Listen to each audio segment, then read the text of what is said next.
कृष्ण प्रेम प्रदायति कृष्णाय कृष्ण चैतन्य नामिने गौरतिसे नमो।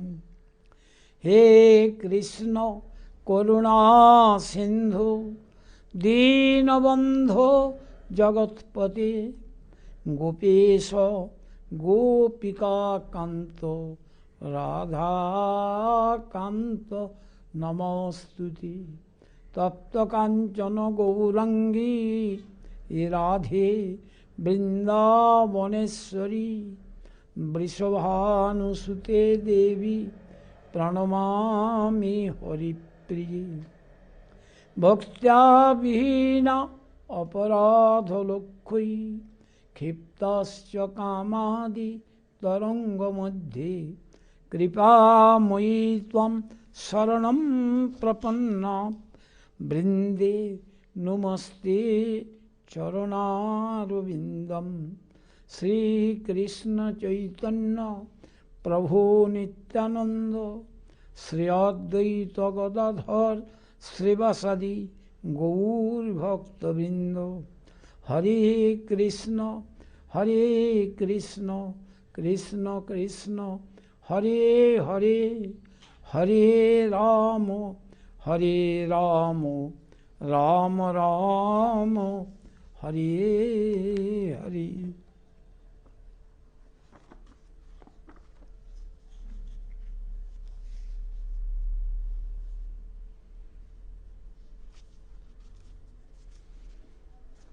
काल हम लोग आलोचना किया था श्री चैतन्य देव राय रामानंद के साथ मिलित हुआ।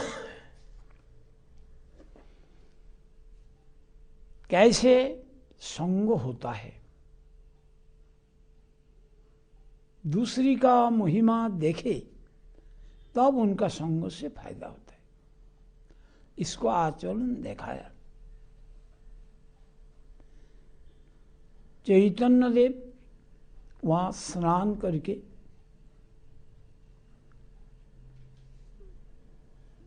कुछ दूर में घाटला छोड़कर कृष्ण नाम संकीर्तन करने लगे। उसी वक़्त राय रामानंद दोला में चढ़ते हुए साथ में बाजनादार और ब्राह्मण को लेके आया। ब्राह्मण मंत्र पढ़ाएगा और विधिवत स्नान करेंगे, बाजना बाजेगा।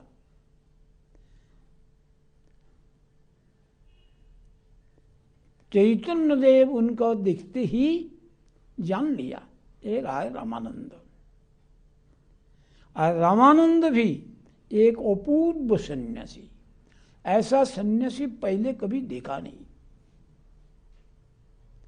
कैसे न 100 सूर्य का माफी तेज और वसन अरुण वसन, देह प्रकांड सुंदर सुठाम देह। इनको देखते ही राय रामानंद चमत्कृत हो गया, आकर दंडवत प्रणाम किया। प्रभु उसको उठाया, ओटो ओटो कृष्ण कृष्ण बोलो। इनको आलिंगन करने के लिए दिल में इच्छा हुआ। तब भी उन्होंने पूछा, तुम राय रामानंद? जगत को शिक्षा देने के लिए उन्होंने उत्तर दिया, दास शूद्र मंद। यह नहीं बोला हाँ मैं राय रामानंद, ऐसा नहीं बोला। दीनता का सत उत्तर दिया,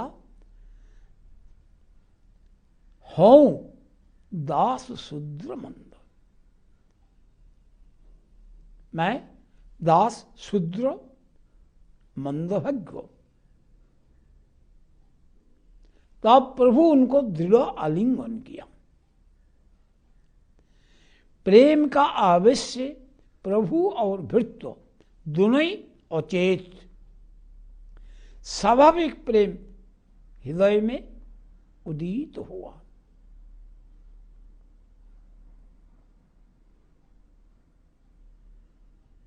और सात्विक विकार सब बाहर में प्रकटित होने लगा। वो कौन सा विकार? स्तंभ, सेद, अश्रु, पुलक, वैवर्ण। और दोनों का मुख से ही कृष्ण शब्द छोड़कर दूसरी कोई शब्द नहीं है। और वो भी गदगद से, प्रेम का प्रभाव से पूर्ण मात्रा में उच्चारित होता नहीं। तो आप देखकर वही जो ब्राह्मण ये चमत्कृत हो गया और मन में विचार करने लगी, ये तो सन्यासी का तेज ब्रह्म का माफिक अर्थात भगवान का अंग कांति जैसे इसी माफिक तेज, ये शूद्रों का आलिंगन करके रोते हैं, इनका भाव तो समझ में आया नहीं। और दूसरी तरफ यही जो महाराज, ये भी तो महाविद्वान गंभीर व्यक्ति, आज सन्यासी का स्पर्श से अस्थिर हो गया, चंचल हो गया, स्थिर नहीं रह सका। इसी माफिक ये लोग मन ही मन, ये लोग मतलब कोई ब्राह्मण लोग विचार करने लगे। लेकिन प्रभु ये विजातीय लोग देखकर अपना भाव को संवरण किया। विजातीय किस लिए ना, ये लोग होता है कर्मकांडी, हरिभक्ति का विचार इनमें प्रवेश किया नहीं, इसलिए विजातीय। तब सुस्त होकर उस स्थान पर बैठ गया और महाप्रभु ने कहने लगा, क्या कहने लगा ना, सार्वभौम भट्टाचार्य तुम्हारी महिमा मेरा पास कीर्तन किया, बोला, और तुमसे मिलने के लिए बहुत से मुझे रिक्वेस्ट किया, अनुरोध किया, तुमसे मिलने के लिए ही मैं यहां आया हूं। अच्छा ही हुआ अनायास दर्शन मिल गया। इस दर्शन के लिए कोई ज्यादा परेशानी हुआ नहीं, मेहनत करना पड़ा नहीं। अब ये जो उनका महिमा बोल दिया, सार्वभौम उनका महिमा कीर्तन के बात बोला, इन्होंने प्रतिष्ठा को हजम किया नहीं। इन्होंने क्या बोला, सार्वभौम भट्टाचार्य मुझे अपना सेवक ज्ञान करते हैं, इसलिए परोक्ष में, प्रत्यक्ष तो है नहीं, परोक्ष में हमारा हित का विषय में होशियार है, कैसे मेरा हित हो जाए। उनका कृपा से ही आपका दर्शन मिला, क्योंकि मैं तो दर्शन प्राप्त करने के योग्य नहीं हूं। आज ही मेरा मनुष्य जन्म सफल हो गया, क्योंकि मनुष्य जन्म में सफल होता है। कैसे सफल ना, उनका दर्शन से आंखों का सफल, उनका स्पर्श से अंगों का सफल,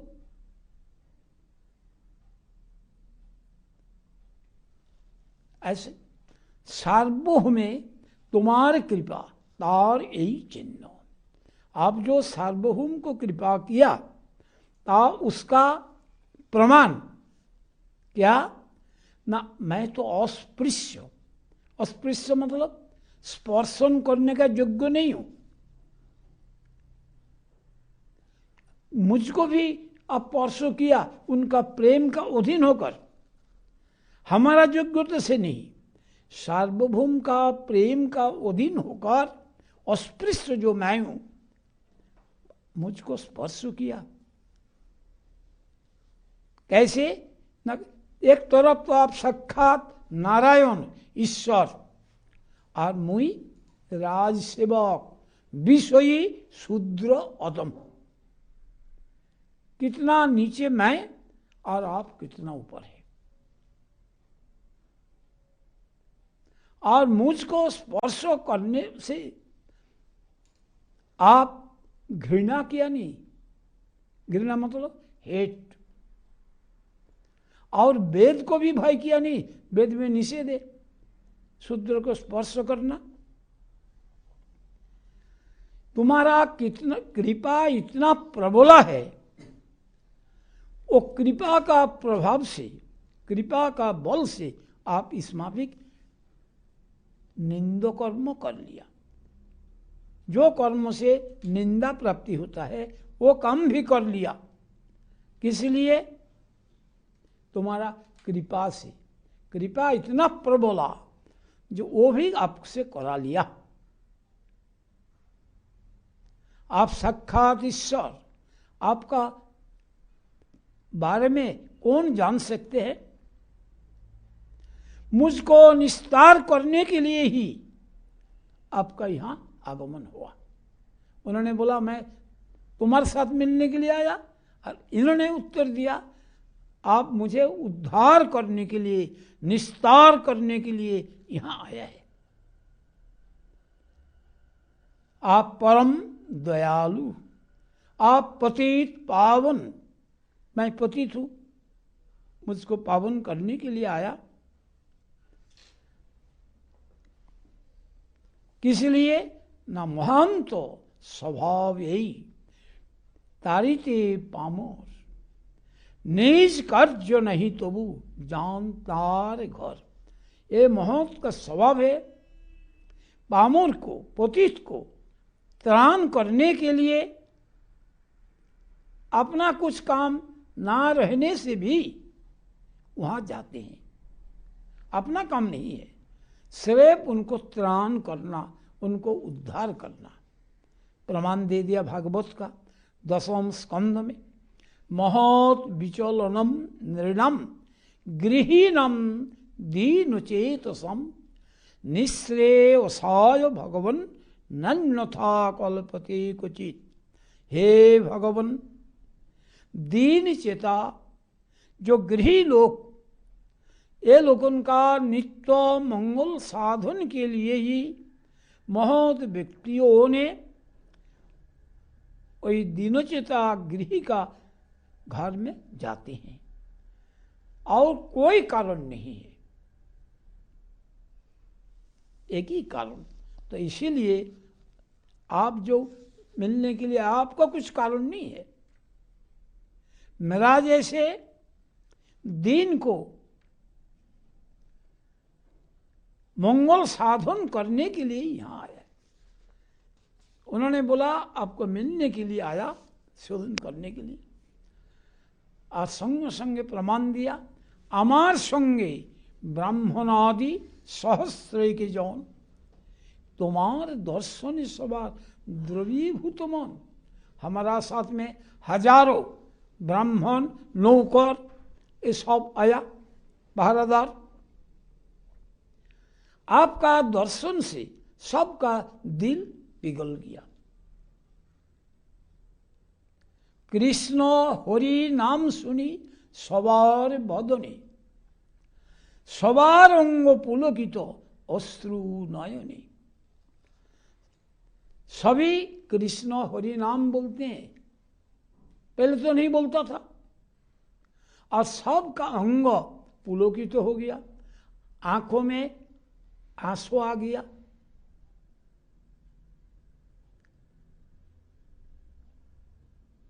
आकृत्य प्रकृति तुम्हार ईश्वर लक्षण, जीवे न संभव अपराकित गुण। आपका जो आकार, आपका जो प्रकृति स्वभाव, ये ईश्वर का ही होता है। ईश्वर छोड़ करके ऐसा जगत का लंघन कोई कर सकता है? उनका कृपा बगैर जगत का शिष्टाचार को लंघन कर दिया। कौन? सुखदेव। जोरा से कपड़ा भी पीना नहीं, ये सदाचार बोलता है ऐसा? परवाह नहीं। लोग थूक दिया, परवाह नहीं। रोड़ा मारा, परवाह नहीं।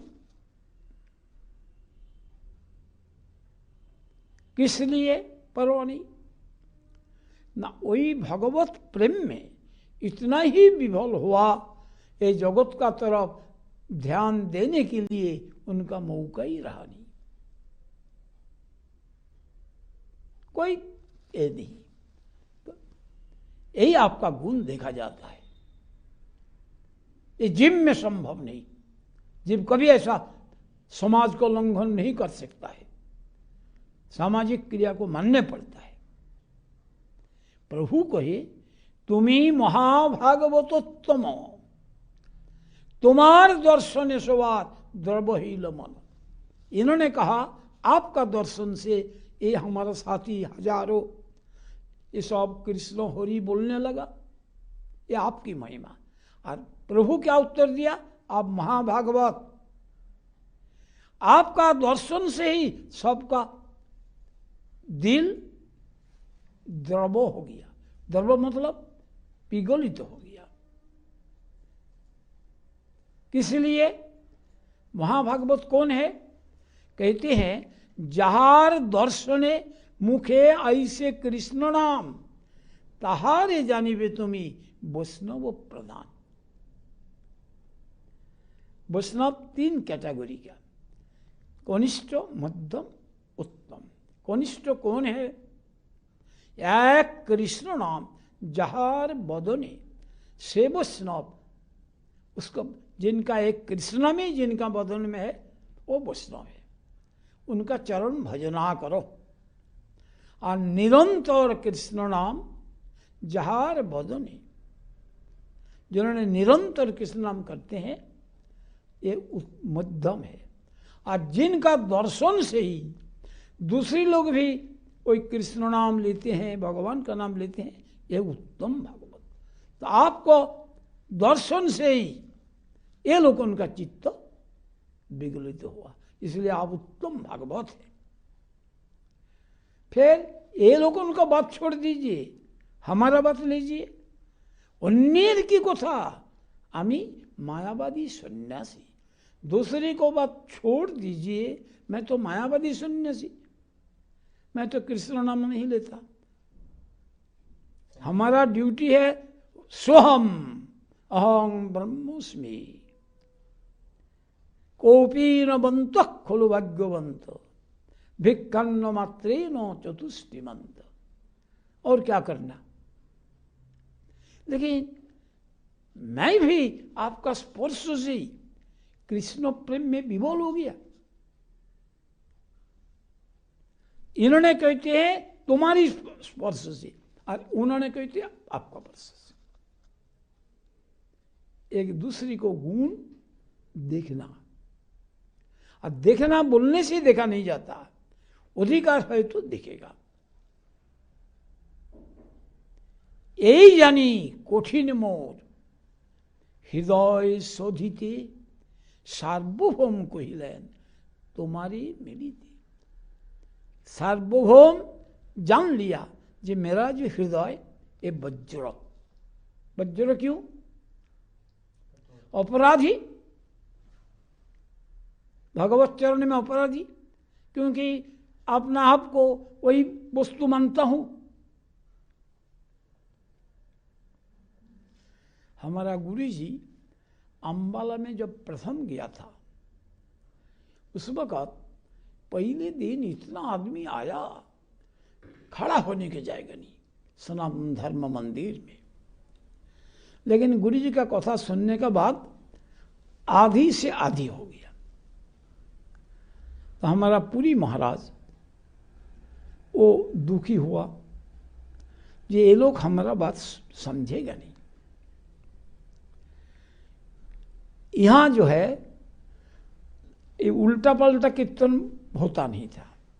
संस्कृत कीर्तन देव भवंतं वंदे, राधे जय जय माधव दुहिते, ये सब कीर्तन, गुरुवष्टक, कीर्तन, एक दो श्लोक, और भज हुरे मनुश्रीनंद नंदन अभय चरणार बिंदरे। और अभी जो कीर्तन बोला प्रभाती कीर्तन, विभावरी शेषो आलोको प्रवेशो, यही कीर्तन होता था। तो पुरी महाराज बोला यहाँ चलेगा नहीं, यहाँ राधे राधे गोविंद गोविंद राधे ऐसा चलेगा। लेकिन गुरु महाराज तो ऐसा सुनने वाला नहीं। इससे क्या हुआ ना, विभिन्न जायगा से निमंत्रण आया। एक सज्जन था वहाँ, प्रसिद्ध व्यक्ति, वो ह्यूमन बॉडी का अंदर वाला जो चीज ये बना के बेचते हैं, और ये मेडिकल स्टूडेंट के लिए जरूरी होता है, ये उनका कारखाना है। उन्होंने भी आ गया देखने के लिए, आके अचानक प्रणाम कर दिया। तो उनका धर्मपत्नी कही कि हमारा शादी हुआ 40 साल, कोई महात्मा को कभी इन्होंने प्रणाम किया नहीं, आज ही प्रथम किया। ऐसा 4 जायगा में रोज प्रोग्राम होने लगा। मिलिट्री जनरल था शमशेर सिंह, वो भी आने लगा, वहाँ भी व्यवस्था किया। साधारण लोग तो कम हो गया, लेकिन वहाँ प्रोग्राम छपा है, जाने पड़ता है। वहाँ एक महात्मा आया, उनका नाम है मोनीशानंद, उत्तरांचल का रहने वाले, देखने में खूबसूरत, यंग, और बांग्ला में बहुत दिन रहा था, बहुत दिन में 3-4 साल, बांग्ला भी बोलते हैं। उन्होंने बड़ा शानदार भाषण दिया, लोग सब एकदम खूब क्लैपिंग करने लगा। गुरु महाराज ध्यान से सुना क्या बोलते हैं, लेकिन समझा नहीं बात बोला उर्दू में। तो एक ही बात गुरुजी ने याद कर लिया, और हमारा पुरी महाराज से पूछा, ये जो बात बोला इसका क्या मतलब है? उन्होंने बोला, मैं तो राम का रूप हूं, सजदा करो किसदा। गुरुजी ने पूछा इसका मतलब क्या? तो कहते हैं, मैं तो राम का रूप हूं और किसका भजन करो। वो मोनीशानंद जहां हम लोग ठहरा था, उसका नाम है संत निवास। गृहस्थ भक्तों ने एक बना के रखा आश्रम, अंगूर का बेल है, मट्टी का नीचे कमरा है ध्यान करने के लिए, ऐसा कृत्रिम बहुत व्यवस्था है। केला का झाड़ झूड़ वहाँ है। हम लोग जाके गुरु जी को साष्टांग प्रणाम किया, उन्होंने भी किया। तब क्या हुआ, उन्होंने,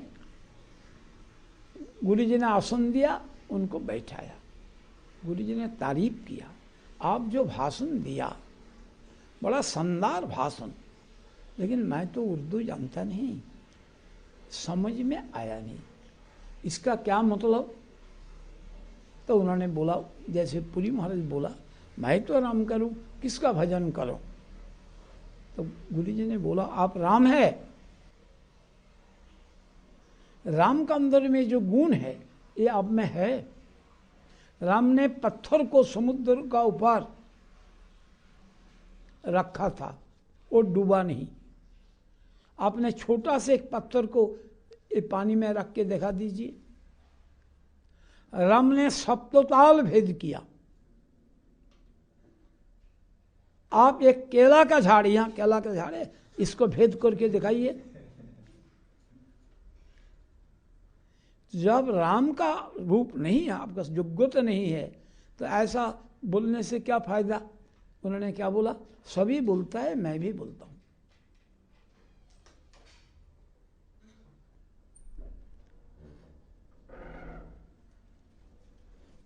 अब क्या करे वो? तब जब गुरुजी ने बोला, इसका इसमापिक अर्थ लीजिए, मैं तो राम का रूप हूं। राम का तो स्वरूप नहीं, राम का ही प्रकाश हूं। इसलिए राम छोड़ के और किसका महिमा कीर्तन करो, राम का ही महिमा कीर्तन करेंगे। पहले बोल दिया मैं सब छोड़ छाड़ के गृहस्थ को बन जाओ। सब लोग ऐसा बोलता है, मैं भी ऐसा बोलता हूं। तो बोला आप साधु बना, आपका तो विचार रहे ना, भेड़ चाल में चलना नहीं। तब ऐसा अर्थ तो बताया। तो देखो सन्यासी भी ऐसे ही कहते। महाप्रभु बोला मैं भी मायावादी सन्यासी, आपका स्पर्श से मेरा प्रेम आ गया, कृष्ण प्रेम। और इसीलिए ही सार्वभौम मेरा दिल को सुधारने के लिए आपको मिलने के लिए कहा था, क्योंकि मायावाद विचार से मेरा दिल वज्र बन गया था। यही मतो दुहे स्तुति करे दुहार गुण,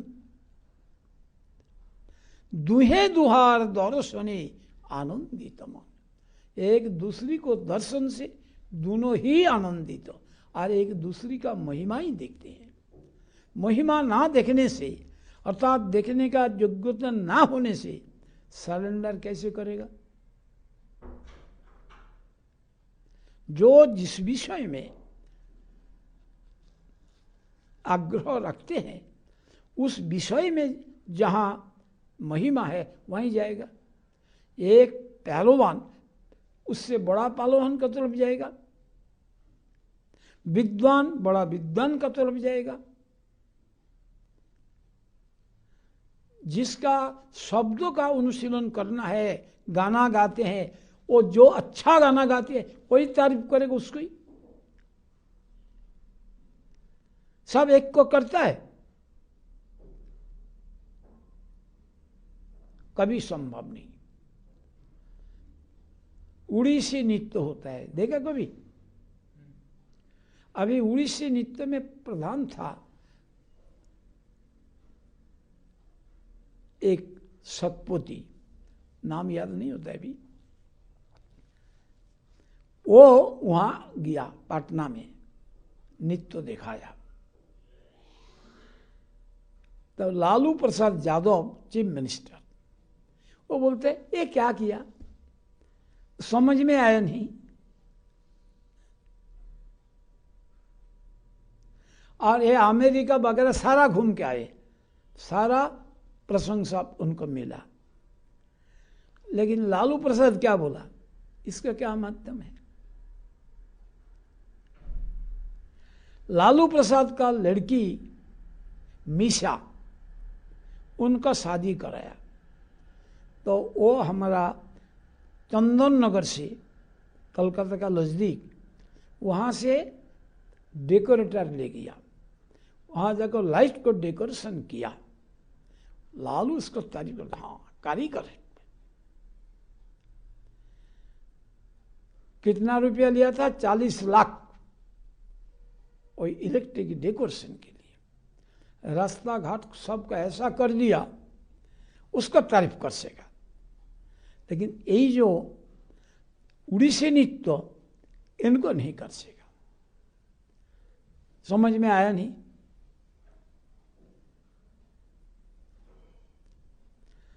जो लोग खेल का महिमा जानता है वो खिलवाड़ को महिमा दिखता है।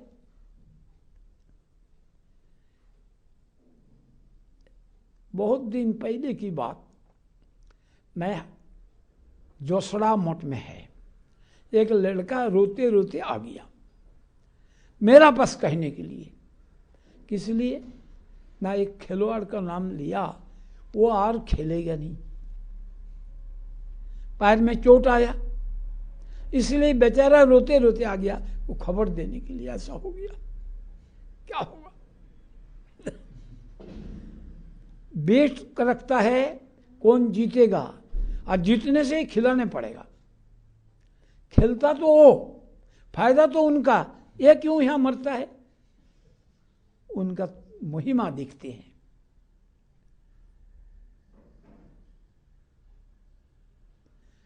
मैं 1964 में एक लाइब्रेरी में जाता था मैं पढ़ने के लिए।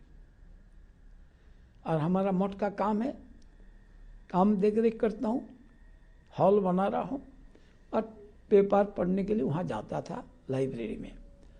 एक लड़का आके भाग के आया, 1 मिनट में पेपर में क्या देख लेगा, वो देख के चला गया, हो गया। वो देखता है कौन सा सिनेमा आता है और हम लोग कभी उस तरफ देखा ही नहीं। इसी माफिक जब हमको उदार दृष्टि रहेगा तभी उनकी महिमा देखेंगे। इसलिए दोनों ही वास्तव वस्तु का तरफ दिल रखा, अर्थात जो हमारा चरम प्रयोजन मनुष्य जन्म जिससे सार्थक होता है, इसी विचार से दोनों का अंदर में ही गुण देखते हैं दोनों।